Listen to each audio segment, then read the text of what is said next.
사도행전 22장 말씀입니다. 지금 바울이 예루살렘에 와서 성전에서 그 유대 사람들에 의해서 이제 죽임을 당할 위기에 놓여 있었는데 하나님께서 천부장을 통해서 이제 구출을 해 주셨죠. 그런데 바울은 구출된 상태에서 또 여전히 그 백성들에게 복음 전파를 하려는 마음이 있었기 때문에 그런 와중에도 뒤를 돌아서 백성들을 향해서 말을 합니다. 그것을 이제 청했을 때 천부장이 허락했기 때문에 바울이 이제 이야기를 하는데 그 이야기하는 내용이 오늘 22장에 소개되고 있습니다. 그 내용은 한마디로 말한다면 오늘날 우리가 말하는 간증입니다. 간증. 그래서 바울의 간증이 여기에 이제 기록되어 있습니다. 이후에도 또 아그리파 왕 앞에서도 한번 또 간증을 하는데 처음에 진짜로 만났을 때의 그 상황을 기록한 사도행전 9장이 있고 그리고 지금 오늘 본문의 22장에 백성들 앞에서 하는 간증 그리고 26장쯤인가요? 아그리파 왕 앞에서 하는 간증 이렇게 세 차례의 조금 약간씩의 차이는 있는데 세 차례에 걸친 바울의 그 간증이 있습니다. 오늘 이 간증을 보면서 우리가 맨 먼저 깨닫게 되는 것은 우리도 바울처럼 간증하면서 살아야 되겠다 하는 것입니다. 바울이 간증한 이유는 다른 게 아닙니다. 뭐 자기를 드러내거나 자랑을 하거나 이런 게 아니라 영혼을 구원하려고 자기가 과거에 이랬는데 예수님 믿고 나니까 이런 삶을 살게 됐다. 여러분도 예수님을 믿고 구원받고 살아가라 이런 이야기죠. 그래서 구원하려고 간증을 한 것입니다. 우리도 사람들에게 그 누구라도 이렇게 간증을 할 수가 있어야 되겠습니다. 바울은 특히 자기를 좀 죽이려고 하는 사람들 앞에서도 간증을 합니다. 또 간증한 끝 말미에 보니까 이 일로 인해서 또 사람들이 돌로 쳐서 바울을 죽이려고 하는 이런 상황도 기록되어 있는데 바울은 그런 그 누구에게라도 이렇게 간증하면서 복음을 전할 수 있었다는 것이죠. 자, 구체적으로 바울은 이제 간증을 어떻게 했는가? 먼저 보아야 될 게 바울은 그 눈높이에 맞추어서 간증을 했다는 사실이죠. 여기에 보면은 바울은 2절에 보니까 따뜻하게 눈높이에 맞춰서 하는 것인데 1절에 보니까 부를 때 부형들아 이렇게 부르죠. 부형이라는 것은 아버지와 형, 그러니까 아주 친근하게 가족처럼 아버지 되시는 분들 또 형님 되시는 분들 이렇게 지금 부르고 있는 것이죠. 그래서 자기를 죽이려는 사람이지만은 그들을 이렇게 친근하고 따뜻하게 사랑으로 간증하고 있다는 것입니다. 그러니까 우리는 그 누구에게 영혼을 구원해야 되겠다는 마음을 가지고 뭐 공식적으로 이렇게 상투적으로 막 하는 게 아니라 정말 그를 살리기 위해서 그 영혼을 사랑하는 마음을 가지고 간증을 해야 한다는 것이죠. 우리가 초청 대상자들과 이제 한 주간 만날 때 그런 사랑의 마음을 가지고 이렇게 대해야 되겠습니다. 또한 여기에 눈높이에 맞춘다는 것은 2절인데요. 2절을 한번 읽어보겠습니다. 그들이 그가 히브리 말로 말함을 듣고 더욱 조용한지라 이어 이르되 히브리 말로 했다는 것이 바울은 이렇게 로마인들에게도 또 그런 그리스어로 뭐 로마 말로 이태리어로 이렇게 얘기를 하고 그런 능력도 있습니다. 그런데 지금 유대 사람들은 히브리 말로 하고 있는 것이죠. 이걸 볼 때에 바울이 평소에 이런 언어 구사 능력이 탁월했다는 것을 알 수가 있습니다. 우리도 실력을 많이 쌓아야 되는 것이죠. 그래서 이렇게 복음 전하기 위해서는 그런 실력을 잘 갖춰야 됩니다. 특히 선교사가 되겠다고 하는 분들은 무엇보다 언어적 훈련이 돼야죠. 언어가 안 되는데 그 현지에 가서 뭐 어렵지 않습니까? 그래서 처음 가서 하는 일들이 언어 습득 또 문화적 어떤 이런 습득, 훈련 이런 걸 합니다. 그만큼 그 현지 사람들과 눈높이에 맞출 수 있고 친근해야 된다는 것이죠. 그래서 그런 훈련을 잘 받아야 되고 또 그래서 이렇게 하는 건데 특별히 우리는 뭐 언어적 훈련이라기보다도 어린애들에게는 어린애에 맞게 또 어르신들에게는 어르신에게 맞게 만나는 사람들의 대상에 따라서 그들의 눈높이에 맞춰서 간증을 해야지. 아주 어렵게만 자꾸 이야기하면 누가 듣겠습니까? 쉽게 쉬운 언어로 그렇게 해야지요.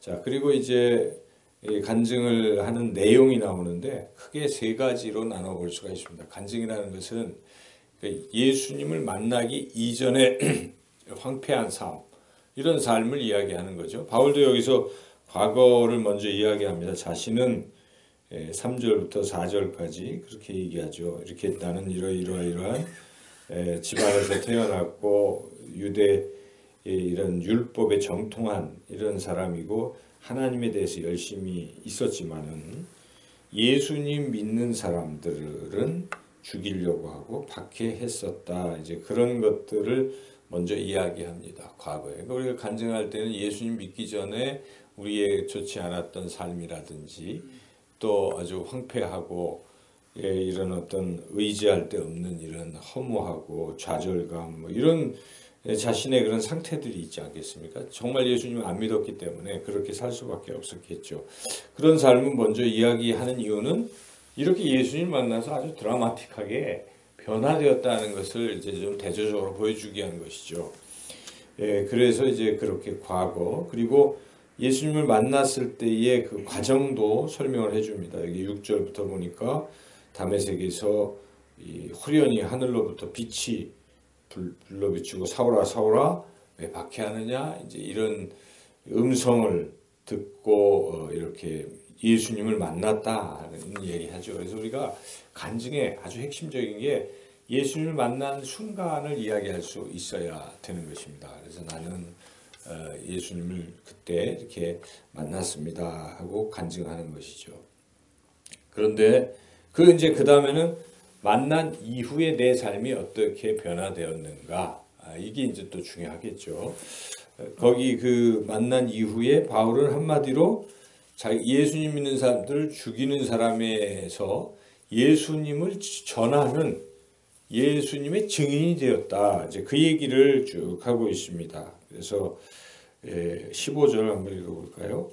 네가 그를 위하여 모든 사람 앞에서 네가 보고 들은 것에 증인이 되리라. 이제 이런 음성 듣고 이제 지금까지 주님의 증인된 삶을 살고 있다. 이런 간증을 하는 것이죠. 이런 패턴으로 하는 것입니다. 그래서 우리가 간증 훈련할 때 이 내용을 가지고 훈련을 받지 않습니까?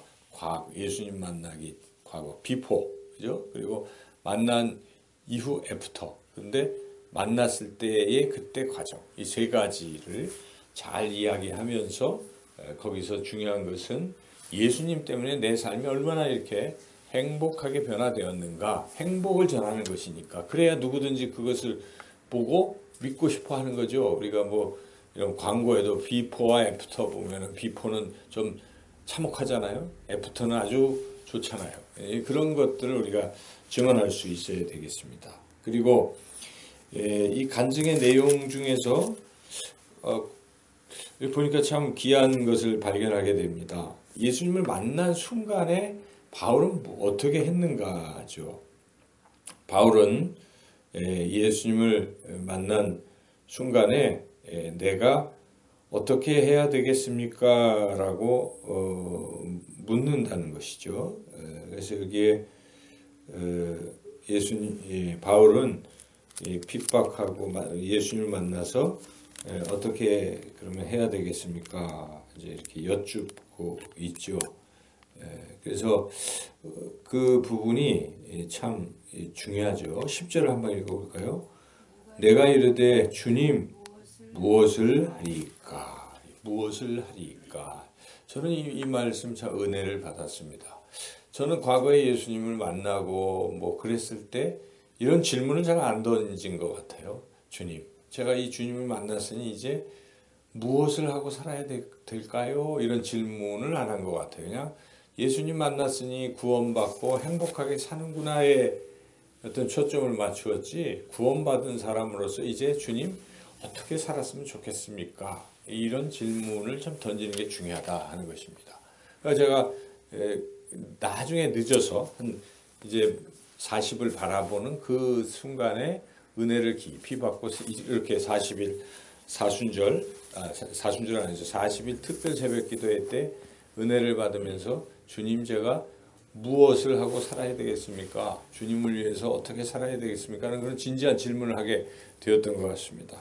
그래서 이렇게 주님의 길을 걸어가게 되었는데, 우리 인생에서도 은혜를 받고 구원받았다면 주님, 그러면 저는 앞으로 제 인생을 어떻게 살면 좋겠습니까? 하고 진지하게 여쭙는 그런 시간들이 필요합니다. 그럴 때 바울은 여기에 음성을 듣고 증인이 되라, 이런 주의 음성을 아나니아를 통해서 계속 들은 것이죠. 이것이 무엇을 하리까 하는 주님의 어떤 주님께 여쭙는 질문이 있은 뒤에 이런 삶의 놀라운 변화들이 있었다는 것입니다. 그런 진지한 질문이 참 중요하다는 것이고, 이 간증을 통해서 결국은 바울은 주님을 만난 이후에는 무엇을 하고 살았는가? 오직 주님의 증인으로 살았다는 것입니다.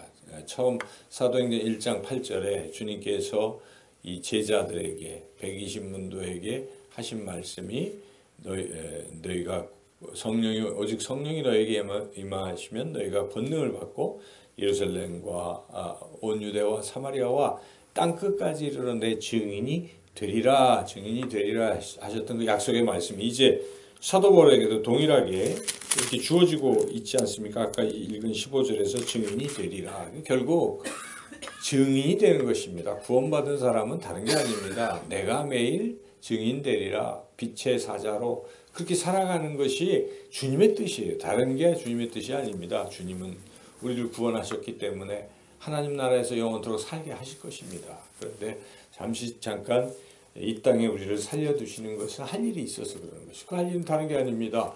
너처럼 다른 사람도 구원받게 해야 되지 않겠니?